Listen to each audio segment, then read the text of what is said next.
In today's video I want to show you guys how you can fix high ping or internet problems in your Firefox browser. Okay, for the first time we go here into the search bar, look for the control panel, and then click on view network status and tasks. And here we go on change adapter settings, and after that we right click on our connection which we are connected right now, and then click here on disable. And after that, when you have done this, wait like 1 or 2 minutes and then you can enable it again. This is to reset your Wi-Fi on your PC, and you also can do this with your Wi-Fi router to reset your whole Wi-Fi.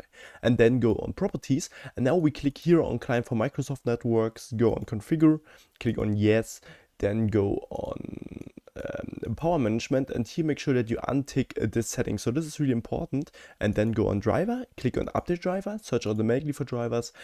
And yeah, here we have already installed the best driver. So, and what we can do also is go back again here, then right click on it, go on properties, click on Internet Protocol version 4, properties now, and then here down there we click on use the following DNS addresses, and this is the best DNS server. So make sure that you, put in here 1.1.1.1 and alternative DNS servers 1.0.0.1. After that you close this, and then your internet problem should be fixed. If I could help you with the video, then please leave a like and subscribe. If not, write down in the comments, we'll definitely find a solution, and then see you next time.